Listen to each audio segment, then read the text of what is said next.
दोस्तों जस्ट कुछ ही दिन पहले मैंने एक पावरफुल मोटिवेशन के नाम से 2 वीडियोस डाली थी, जिसमें मैंने अपनी जो मेन डिस्कशन है वो उन बच्चों के लिए रखी थी जिनकी जो एज है वो 25 या 30 तक क्रॉस कर चुकी है और उनको अपनी लाइफ की रिस्पॉन्सिबिलिटीज को जो उठाने का टाइम है वो साथ में फेस करना पड़ रहा है। जहां बहुत सारे बच्चे ऐसे हैं जो ऑलरेडी कह लो कि जॉब में बिजी हो गए हैं या आगे फैमिली लाइफ भी उनकी आगे बढ़ चुकी है, तो लेकिन ऐसे बच्चे अभी भी माइंड में ये टारगेट है कि मैं अपने एग्जाम जो हैं चाहे मैं पहले नहीं क्लियर कर पाया लेकिन अब मैं इनको क्लियर करके ही छोड़ूंगा।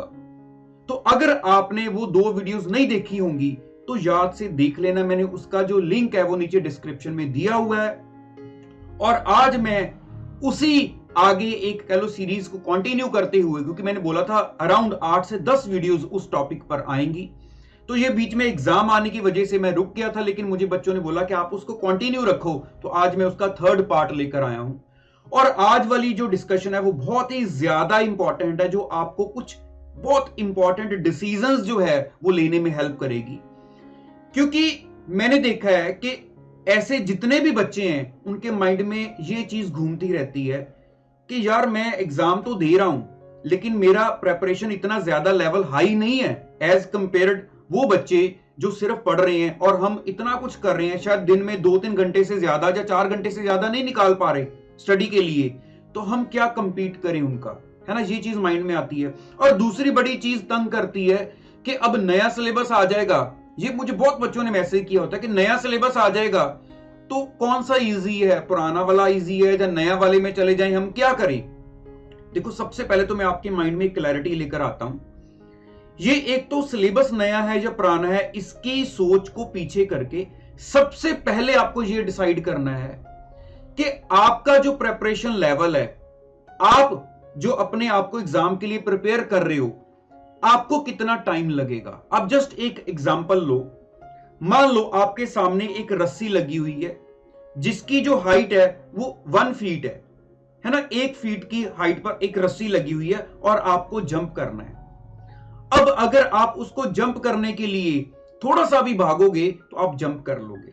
अगर आपके 4 पेपर है, मतलब आप एक ग्रुप आपका रहता है, तो इसका मतलब 4 फीट की रस्सी लगी हुई है। अगर आपने 4 फीट को जंप करना है रस्सी को आगे, तो इसका मतलब आपको कुछ तो पीछे जाना पड़ेगा, है ना। जितना देखो उस रस्सी में और आपको जहां से भाग कर आना है ताकि आपका इतनी स्पीड बन जाए आप उसको जंप कर लो, वो आपको टाइम चाहिए आपकी प्रेपरेशन के लिए। अगर आप दोनों ग्रुप इकट्ठे देने का सोच रहे हो तो 8 फीट की रस्सी लगी हुई है, आपको उतना ही ज्यादा टाइम चाहिए उसको मैनेज करने के लिए। लेकिन अगर आप ये देखते हो कि नेक्स्ट अटेम्प्ट मई में आ रही है या नेक्स्ट अटेम्प्ट नवंबर में आ रही है और उसको 4 महीने रह गए हैं या 6 महीने रह गए हैं, तो मेरे को 6 महीने में सब कुछ तैयार करना है और आपके पास पढ़ने के लिए टाइम अवेलेबल नहीं है, फिर तो हमारा कंसेप्ट ही खराब हो गया, है ना। फिर तो हम जस्ट एक ट्राई मार रहे हैं, शायद जस्ट किस्मत को आजमा रहे हैं और हम शायद अपना जो लेवल है उसको नहीं बना पा रहे, तो यहां पर हमारा टाइम ज्यादा वेस्ट हो जाएगा। तो इसलिए सबसे पहले तो अपने माइंड में ये लेकर आओ। आप देखो सिंपल सी इसका सोल्यूशन भी है।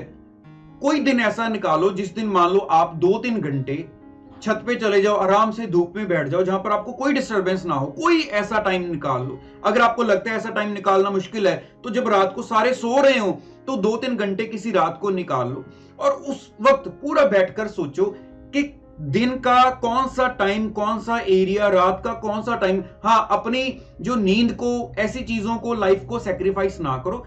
आप निकाल लोगे टाइम, देखो आप कितना निकाल सकते हो, 3 घंटे या 4 घंटे, कहां पर।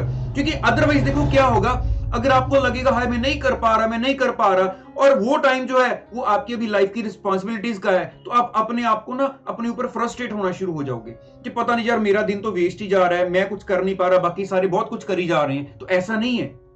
इसलिए आप सबसे पहले देखो कौन सा टाइम आपको सूटेबल है। अगर वो सूटेबल टाइम आपका मिस हो गया, आप नहीं पढ़ पाए, फिर मैं मानूंगा कि हाँ अब फ्रस्ट्रेट होने की बात है। लेकिन अगर जो नॉर्मल रूटीन के अब आपके काम लाइफ के अकॉर्डिंगली हैं और वो जरूरी भी हैं और उनको सोचकर उनको करते हुए आप सोच रहे हो कि यहां पर मुझे पढ़ना चाहिए था, मैं ये काम कर रहा हूं, तो ये गलत बात होगी ना। इसमें अपने आप को कोसना बिल्कुल गलत होगा।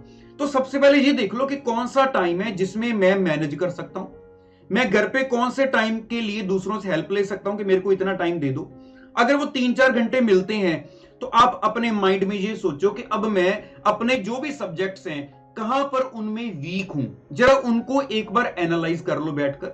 चाहे एक एक दो दो सब्जेक्ट करके आप अपना उनको तैयार करना शुरू करो। जितना ज्यादा, मैं आपको सीधा बोलूंगा, सेल्फ स्टडी पर फेथ रखकर चलोगे उतनी ज्यादा आपकी प्रेपरेशन अच्छी होगी। जितना कम क्लासों के पीछे भागोगे, क्योंकि देखो आप ऑलरेडी अगर एग्जाम दे चुके हो तो अब ये रिक्वायरमेंट नहीं है कि अब दोबारा दोबारा आप सोचो कि पता नहीं कौन कौन सी चेंजेस आ गई हैं। ऐसा कुछ नहीं होता। हम लोगों ने अपने टाइम पर सब कुछ सेल्फ स्टडी के साथ किया हुआ है।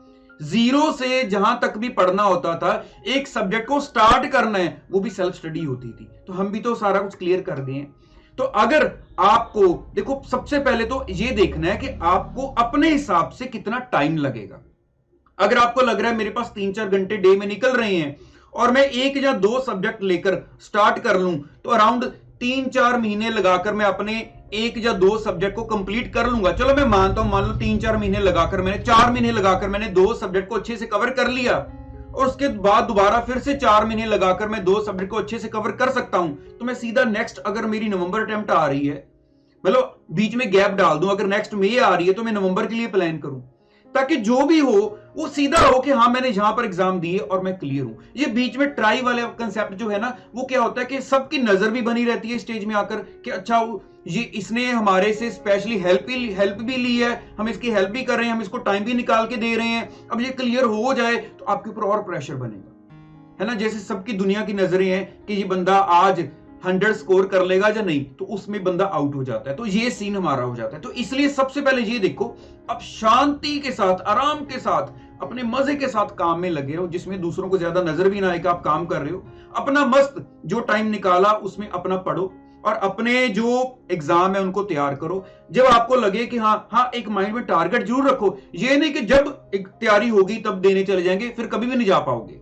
एक राइट टाइम जो आपको लग रहा है कि यहां तक मैं तैयार हो जाऊंगा, उसके साथ मैं ये बोलूंगा बल्कि आपका टाइम बचेगा। ऐसे बार बार अटेम्प्ट देने से एक तो अपने आप को हम अंडर एस्टिमेट करते हैं ना। आप सीधा सोचो, मैंने जो एग्जांपल दी, अगर आपने 4 फीट की रस्सी को बिल्कुल पास से जंप मारना है और वो आप नहीं मार पा रहे हो, आप अपने आप को अंडर एस्टिमेट करोगे तो वो तो कोई भी नहीं कर पाएगा।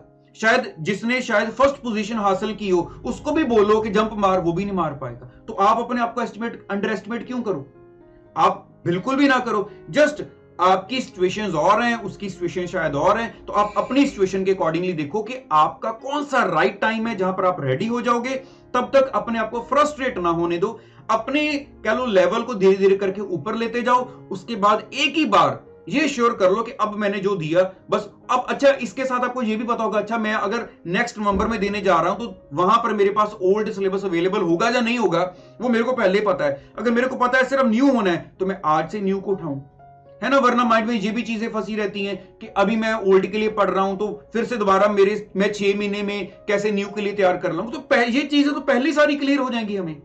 तो बस ये आज मेरा एक मेन पर्पस था। बाकी आपके माइंड में जो भी डाउट्स आएंगे वो आप कमेंट बॉक्स में लिखना, मैं आपको सारी रिप्लाईज करूंगा और उनमें से उठाकर मैं नेक्स्ट वीडियो को लेकर आऊंगा। बाकी आप मेरे साथ बने रहना, मैं पूरी कोशिश करूंगा कि हम सारी ऐसी मुश्किलों को दूर करके और अल्टीमेटली ये श्योरिटी हो जाएगी, हाँ अब हम अल्टीमेटली अपने एग्जाम को क्लियर करके ही छोड़ेंगे। तो चलिए चैनल के साथ बने रहना।